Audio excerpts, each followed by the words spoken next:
Le monde est au bord du gouffre nucléaire. Les sanctions asphyxient l'économie russe, alors que des guerres par procuration sévissent de la Syrie à l'Ukraine. Les avions de l'OTAN surveillent les bombardiers, les sous-marins s'espionnent, et les cyberattaques sont quotidiennes. Mais qu'est-ce qui pourrait pousser les États-Unis et la Russie à une guerre directe, déclenchant la Troisième Guerre mondiale? Dans l'épisode d'aujourd'hui de The Infographics Show, nous révélons comment cela pourrait arriver, et déclencher la prochaine catastrophe mondiale de l'humanité.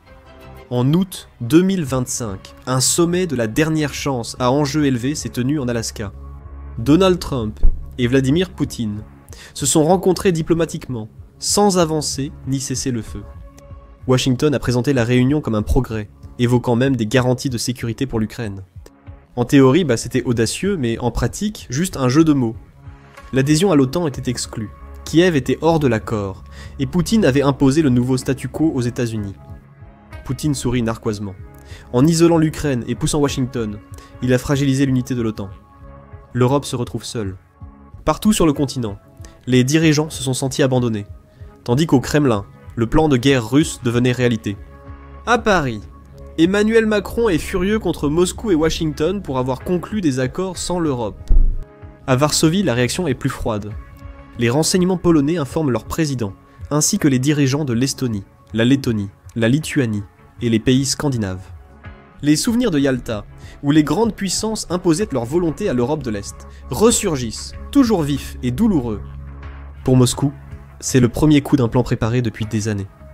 Les équipes de reconnaissance Spetsnaz cartographiant chaque parcelle de terrain, chaque crête et chaque ravin. Les brigades d'artillerie nord-coréennes règlent leurs lanceurs. Les unités mécanisées biélorusses s'entraînent jour et nuit, attendant leurs ordres. Ce qui ressemble à un simple morceau de papier est en réalité une zone de tir parfaite. En quelques jours, une coalition de volontaires se forme.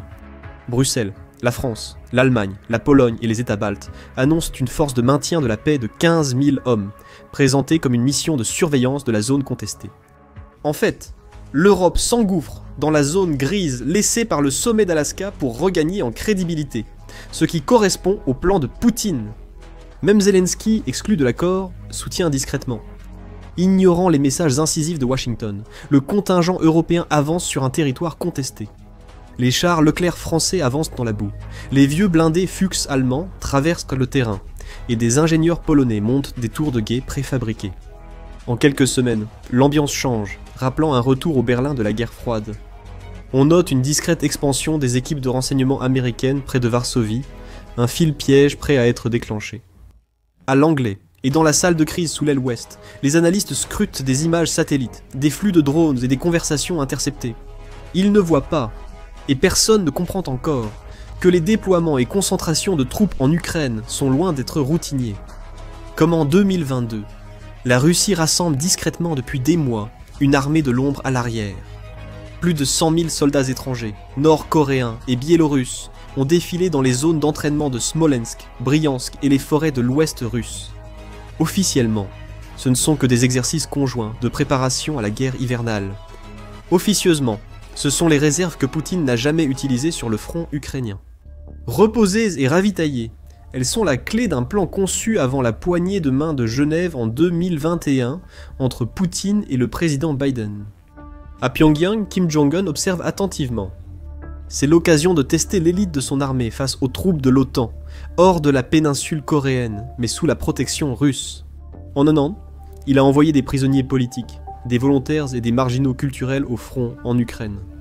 Ces généraux affirment désormais vouloir briser les mythes occidentaux et prouver leur valeur au monde. En Biélorussie, Alexandre Loukachenko est déjà convaincu. Sa présidence ne survit que grâce au patronage de Moscou. La loyauté de son armée est fragile, mais sous commandement russe, elle peut devenir une arme. À huis clos, les trois hommes scellent l'accord. La mission est audacieuse.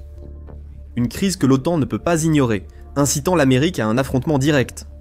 Les Russes pensent avoir étudié la stratégie de l'Occident et trouvé le chapitre où Washington va trop loin. Le champ de bataille retient son souffle. La paix n'est rien d'autre qu'un appât. À 4h17 du matin, le long de la zone démilitarisée, une brume basse s'accroche au canon des fusils, tandis qu'une épaisse couverture nuageuse aveugle les optiques des drones. Les canaux de commandement russes s'activent. En moins de 10 minutes, 3 bases européennes de maintien de la paix, isolées, sont frappées avec précision. La première frappe arrive de l'Est. L'artillerie nord-coréenne lance des barrages thermobariques, transformant les casernes des parachutistes français en boules de feu consumant tout l'oxygène. Quelques instants plus tard, des obus de dispersion chimique s'abattent sur les parcs automobiles et les postes de communication des positions mécanisées allemandes, asphyxiant et aveuglant tous ceux qui se trouvent à l'intérieur. À la base des forces spéciales polonaises, les Spetsnaz franchissent le périmètre sous le barrage, éliminent les survivants puis disparaissent dans la brume. Au lever du soleil, les 3 avant-postes sont silencieux. Les images paraissent en ligne avant les briefings occidentaux. Pour les non-initiés, ce ne sont que des images tremblantes de caméras de casque et de drones, mais pour les analystes du renseignement occidental, le carnage est indéniable. Des véhicules blindés brûlés et des corps à moitié ensevelis dans la boue, une voix russe rit à travers le crépitement des tirs. Le nombre de morts atteint 800 et continuera d'augmenter. Paris est en rage. Berlin invoque son Franklin Delano Roosevelt intérieur, parle d'un jour d'infamie et déclare aussitôt la guerre à la Russie, choquant le monde. Varsovie attise la colère en annonçant sa mobilisation. Berlin invoque l'article 5 de l'OTAN, mais à Washington tout est au point mort. L'alliance se divise pendant que les dirigeants à Moscou se réjouissent, satisfaits des résultats, avant l'escalade. Au début, les opérateurs de satellites pensent que les signatures massives sont un bug. Elles sont trop grandes et rapides pour être réelles. Des années plus tard, la vérité apparaît sur les écrans européens. Quelque chose d'inédit sort des zones de rassemblement russes. Depuis Bryansk et de Gomel, des divisions nord-coréennes et biélorusses, commandées par des généraux russes, arrivent au front. Ce ne sont pas des soldats épuisés des tranchées ukrainiennes. Ils sont bien entraînés et richement équipés. Les brigades d'artillerie nord-coréenne installent de nouveaux lance-roquettes multiples. Les bataillons blindés russes déploient des T-72 et BTR-82 modernisés, issus des réserves, pour soutenir la conquête de Poutine. Ils s'engouffrent dans les brèches laissées par les forces de maintien de la paix détruites. Les unités européennes s'effondrent rapidement. Les ponts sur la Bougue sont pris intacts par les Russes. Mais l'offensive ne vise pas Kiev, mais l'ouest vers la frontière polonaise. En fin de semaine, le flanc et de l'OTAN s'effondrent. Des forces prévues pour la Missia pour le maintien de la paix, et des opérations légères, affrontent désormais 150 000 soldats ennemis, dans une offensive interarmes rapide, digne de la guerre froide. Selon les renseignements, la Pologne sera traversée en 96 heures. À Berlin, la voix du ministre de la Défense craque à la télévision. À Paris, Macron s'énerve contre ses généraux. À Varsovie, la loi martiale est déclarée. La panique envahit les capitales européennes. Tandis que la peur culmine, l'Europe regarde, lasse, vers l'Atlantique, dans l'attente et l'espoir. Dans le bureau ovale, le président Trump, bras croisés avec son équipe de sécurité nationale, écoute les ambassadeurs de l'OTAN demander le respect de l'article 5. Son expression est indéchiffrable, mais le message est clair. Cette guerre n'est pas celle de l'Amérique à mener. Au Capitole, la division est immédiate et féroce. Les faucons républicains prônent la retenue, craignant qu'un conflit direct États-Unis-Russie ne mène à un échange nucléaire. Les démocrates reprochent à l'administration d'abandonner les alliés et de nuire à la crédibilité américaine, reflétant une opinion publique divisée. Les anciens combattants d'Irak et d'Afghanistan inondent les réseaux sociaux pour soutenir les forces européennes jadis alliées au Moyen-Orient. La moitié du pays soutient la prudence de la Maison-Blanche, jusqu'à l'intervention des analystes militaires. Si la Pologne tombe, l'OTAN s'effondre et chaque capitale balte est menacée. Actuellement, l'Amérique apporte seulement un soutien non cinétique, selon le Pentagone. Ce qu'elle a donné à l'Ukraine, mais en version amplifiée. Renseignements en temps réel, communication cryptée, livraison urgente de javelins, chars et systèmes de défense aérienne, mais sans troupes, chasseurs ni frappes. Poutine a bien compris la situation. Le temps presse, l'Amérique est paralysée par sa politique.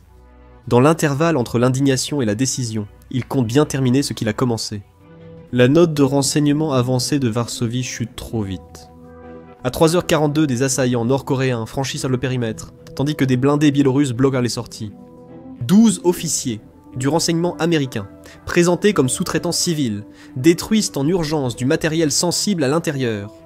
Chacun connaissait son rôle, fournissant des images satellites, des interceptions de signaux et des données de ciblage aux unités européennes. Capturés intacts, ils sont acheminés par avion vers une zone de rassemblement en territoire russe. Puis vient un ordre de Pyongyang, relayé avec une clarté glaciale. Faites un exemple de ces ports occidentaux. Donnez-leur une leçon. Les caméras sont posées, les prisonniers doivent s'agenouiller. À 9h, La diffusion débute en direct. Dans le monde, les rédactions hésitent avant d'interrompre leur programme. Le monde observe les soldats nord-coréens exécuter 12 prisonniers avec des fusils automatiques. Les coups de feu résonnent à travers les haut-parleurs des téléviseurs, de Séoul à San Francisco. La réaction est immédiate et viscérale. Des Américains assassinés publiquement par un régime menaçant de réduire les villes américaines en cendres. Dans les salons, sur les parquets de la bourse, dans les bureaux du Capitole, le message tombe comme un coup de massue. Ce n'est plus la guerre de l'Europe. L'Amérique vient d'y être entraînée. L'esprit des historiens revient à la déclaration de guerre mal avisée d'Adolf Hitler contre les États-Unis après Pearl Harbor. Personne ne peut vraiment expliquer la décision d'attaquer des Américains innocents, mais tout le monde est indigné. Les exécutions passent encore en boucle sur toutes les chaînes lorsqu'un second coup frappe. Mais ils restent invisibles. À 2h-11h de la côte Est, les terminaux de Wall Street se figent. Les paiements par carte échouaient de Boston à Los Angeles. En moins d'une heure, JP Morgan, Citibank et Bank of America désactivent leur système pour limiter les dégâts. Puis les lumières commencent à s'éteindre. C'est le pire scénario possible pour une nation perpétuellement connectée. Des coupures de courant tournantes frappent New York, Chicago et Dallas alors que les réseaux électriques régionaux vacillent sous l'effet d'un code malveillant. Les aéroports immobilisent comme les avions. Les services d'urgence utilisent des radios et registres papier. Le cybercommande relie avec certitude les intrusions à des opérateurs du direction principale du renseignement à Moscou, collaborant avec des unités nord-coréennes à Pyongyang. La coordination est parfaite, et le message est clair. La Russie et ses alliés peuvent tuer des Américains à l'étranger et paralyser le pays sans tirer un coup de feu sur le sol américain. C'est un coup psychologique dévastateur, mais cette stratégie cause aussi sa perte. L'opinion publique réagit immédiatement, les divisions partisanes s'estompent. La radio, les chaînes d'infos et les réseaux sociaux réclament une riposte américaine. En 48 heures, le Congrès adopte une résolution autorisant la guerre. Face à une procédure de destitution imminente et une popularité en baisse, l'ordre est donné. Les États-Unis déclarent la guerre à la Russie. En 7 jours après la déclaration de guerre, la capacité aérienne américaine atteint sa limite. Des C-17 Globemaster atterrissent sans arrêt en Pologne, déchargeant parachutistes et véhicules de la 82e division aéroportée près de Varsovie. En mer Baltique, les groupes aéronavals Roosevelt et Truman s'approchent de zones disputées, leurs ponts chargés de FDX-8. Depuis la base de la Royal Air Force à Fairford, des bombardiers furtifs B-2 Spirit décollent dans la nuit, en direction de cibles situées en Biélorussie et dans l'ouest de la Russie. Pour les ennemis de l'Amérique en Ukraine et Europe de l'Est, l'enfer va bientôt se déchaîner. Mais le champ de bataille ne se limite plus à l'Europe. À Pékin, le Politburo considère avec inquiétude le rôle de première ligne de la Corée du Nord, mais le renforcement militaire américain déclenche quelque chose de plus profond. La peur de voir les positions américaines s'approcher des frontières de la Chine. En quelques jours, les navires de guerre de la marine de l'armée populaire de libération patrouillent en mer de Chine méridionale, surveillant de près les navires américains et japonais dans des formations serrées et silencieuses. C'est une évolution sombre pour un Occident focalisé sur le champ de bataille européen. À Téhéran, les gardiens de la révolution ordonnent aux combattants du Hezbollah, aux milices chiites irakiennes et aux Houthis de viser des cibles américaines et alliées, profitant de l'attention de Washington tournée vers l'Europe. Israël lance une campagne aérienne ciblée sur des villes iraniennes, provoquant des conflits régionaux en chaîne. La carte du monde se divise en 4 fronts. En Europe, l'OTAN et les États-Unis affrontent des coalitions russes en Pologne et dans les pays baltes. Dans le Pacifique, les marines chinoises et américaines manœuvrent vers une confrontation, alors que les lignes d'approvisionnement de la Corée du Nord sont menacées. Au Moyen-Orient, des guerres par procuration impliquent Israël, les États du Golfe et les forces américaines. Dans le cyberespace, les infrastructures mondiales subissent une vague d'attaques soutenues par des États. La guerre est vite devenue mondiale. Au cœur du chaos, la question nucléaire demeure taboue. La doctrine nucléaire russe est claire. Les armes nucléaires peuvent être utilisées pour répondre à une attaque avec des armes conventionnelles, qui constituent une menace critique pour la souveraineté et l'intégrité territoriale de la Russie, ou de son allié, la Biélorussie. Les blindés américains approchent de la Biélorussie, resserrant le seuil d'alerte de la doctrine pour Vladimir Poutine. Dans les canaux de communication discrets, Moscou et Washington échangent des messages précipités, traçant des lignes rouges que ni l'un ni l'autre ne franchira. Sur le terrain, les divisions avancent, les frappes aériennes frappent à plus en profondeur. L'élan dépasse la diplomatie. Les deux dirigeants parient que l'autre reculera avant l'abîme. Les deux ont tort, le monde frôle une guerre nucléaire. Le jour où le monde change à jamais commence par un seul ordre au Kremlin. Les pointes blindées américaines ont traversé la Biélorussie, leurs éléments de tête à moins de 100 miles du sol russe. Pour Vladimir Poutine, la ligne rouge a été franchie. Le code d'autorisation circule par des canaux sécurisés jusqu'à un sous-marin tapi dans la Baltique. Peu après, une ogive nucléaire tactique sortit de l'eau visant le groupe aéronaval United States Ship Gerald R. Ford. La détonation est apocalyptique et totalement inattendue. Un éclair aveuglant, une colonne d'air surchauffée s'élève et 5000 Américains sont vaporisés en un instant. Le message indique que la Russie veut mener une guerre conventionnelle, mais répondra par le feu nucléaire à toute attaque sur son territoire. Pour le Kremlin, cela devrait choquer Washington et l'inciter à reculer, comme l'ont fait des menaces Milestad similaires auparavant. À Washington, l'effet est opposé. Le bureau ovale est en colère. Les chaînes diffusent en boucle le champignon atomique sur la Baltique. Un nouveau président est touché, le point de non-retour paraît inévitable. L'opinion publique se durcit du jour au lendemain. Tandis que le Congrès réclame vengeance, sous une pression politique écrasante, le président autorise une riposte nucléaire.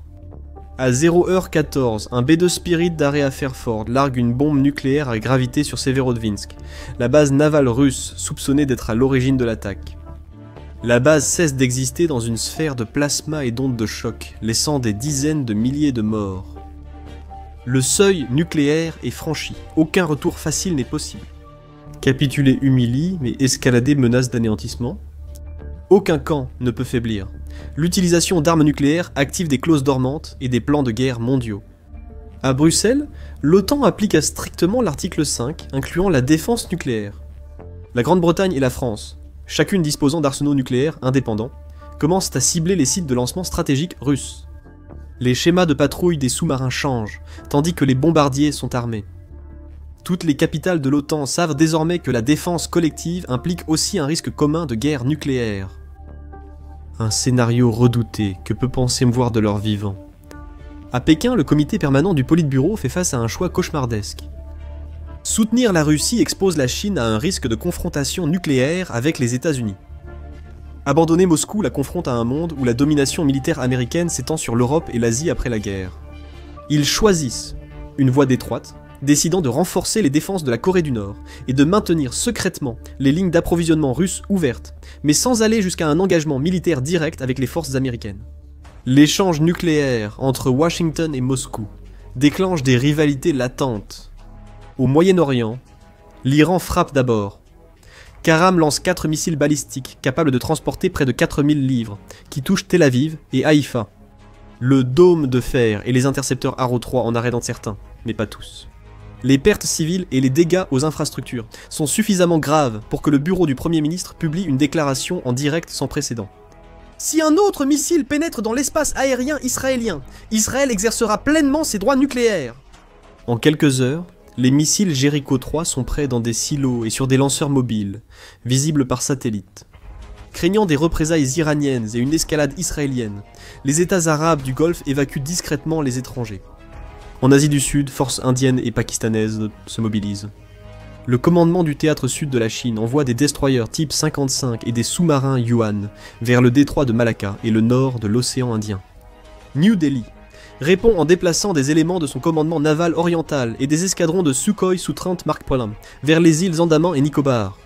Islamabad, voyant une opportunité et un risque, déplace 2 corps blindés vers la ligne de contrôle au Cachemire. Pendant ce temps, la Turquie provoque sa propre onde de choc géopolitique. Ankara, se référant à la défense collective de l'OTAN, ferme le Bosphore et les Dardanelles au trafic naval russe, piégeant la flotte de la mer Noire. Enfin, ceux qui n'ont pas déjà été envoyés par le fond par la marine inexistante de l'Ukraine. Les navires russes à Sébastopol voient leurs opérations en Méditerranée soudainement interrompues. En Asie de l'Est, les destroyers Aegis japonais et les Patriot Pack 3 sont en alerte, alors que la Corée du Nord disperse les missiles balistiques KN-23 et KN-24 pouvant transporter des ogives nucléaires. Le pacte de défense mutuelle États-Unis-Japon est activé, mobilisant la 7e flotte américaine dans un nouveau théâtre.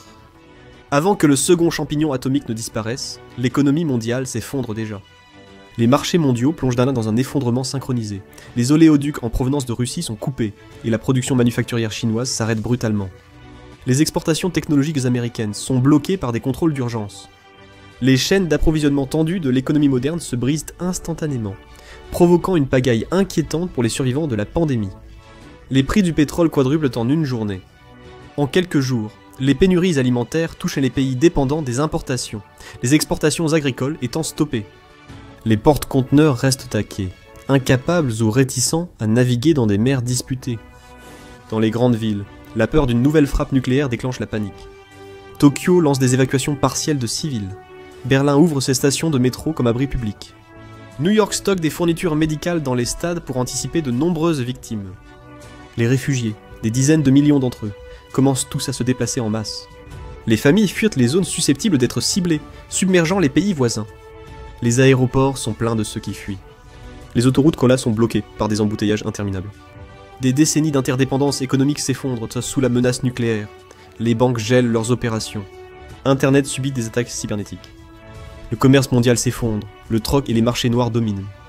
Partout dans le monde, les familles stockent de l'eau, des conserves et des armes, tout ce qui peut leur permettre de survivre à ce qui arrive. En moins de 2 semaines, la guerre s'est étendue d'une ligne de cessez-le-feu contestée en Ukraine à une crise mondiale. Des armes nucléaires ont été utilisées au combat pour la première fois depuis longtemps, et l'humanité attend la prochaine frappe.